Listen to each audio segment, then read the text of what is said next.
L'étau se resserre autour de Cédric Jubilard, suspect numéro 1 dans la disparition de son épouse Delphine qui remonte au mois de décembre 2020.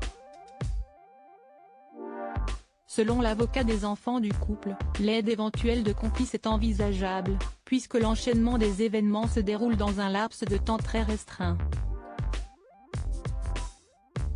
Depuis le mois de juin 2021, Cédric Jubilard est en détention provisoire pour homicide par conjoint à la prison de Cèze près de Toulouse en Haute-Garonne. Le mari de Delphine a été incarcéré en raison des graves suspicions de la justice sur son rôle dans la disparition de l'infirmière de Cagnac-les-Mines dont le corps n'a pas été retrouvé depuis cette nuit du 15 au 16 décembre 2020. Depuis sa cellule et par l'intermédiaire de ses avocats, le peintre plaquiste de 34 ans clame son innocence. Maître Laurent Boguet, l'avocat des enfants du couple Jubilard, Louis Elia, s'est exprimé sur l'avancement de l'enquête auprès de France 3 Occitanie, soulignant la personnalité complexe et controversée du suspect numéro 1 et évoquant la possibilité de complices. Le soir du drame, selon Cédric Jubilard, sa femme serait sortie après avoir regardé la télévision avec son fils aîné pour promener les chiens, vers 23 h. Depuis, aucune nouvelle, elle n'avait pas pris son téléphone portable, ni son manteau alors que la scène se déroule à l'aube de l'IV. À 4 h du matin, l'artisan a contacté la police, réveillé par sa fille qui pleure pour récupérer sa tétine et découvrant que sa femme n'est plus au domicile. En quelques heures, tout a basculé et les enquêteurs tentent de comprendre l'enchaînement rapide des événements durant cette nuit.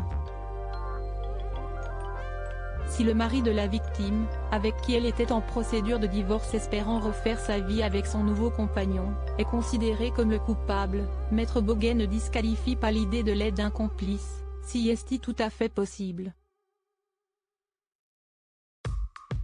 Si est lui, il est appelé à agir dans un laps de temps resserré. La complicité de quelqu'un qui lui apporterait un moyen de locomotion peut être envisagée. Le 12 mai, Cédric Jubilard sera de nouveau confronté à différentes personnes liées au couple. Tout d'abord il peut être confronté à sa propre mère. Je crois que ça avait été envisagé dans le cadre de l'instruction. Plus certainement, il risque d'être confronté au codétenu qui indique avoir reçu des confidences de sa part, explique l'avocat. Pour lui, la priorité est d'apporter des réponses aux proches de Delphine née au Saguel et en priorité à ses jeunes enfants. En décembre 2021, il avait déclaré, déjà au micro de France 3, il a été dit à Louis, « Tu sais, ta maman ne vous a pas abandonné toi et ta petite sœur. » Et il a reçu le message sans trouver les mots mais dans le regard qu'il a renvoyé ces phrases ont été perçues comme une bénédiction. Il avait sans doute besoin de les entendre et d'ailleurs, il lâchera dans un souffle, « Ça m'a fait du bien de parler. »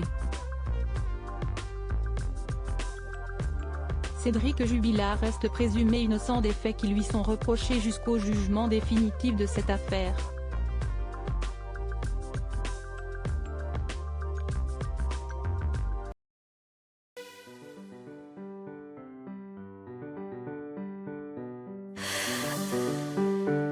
The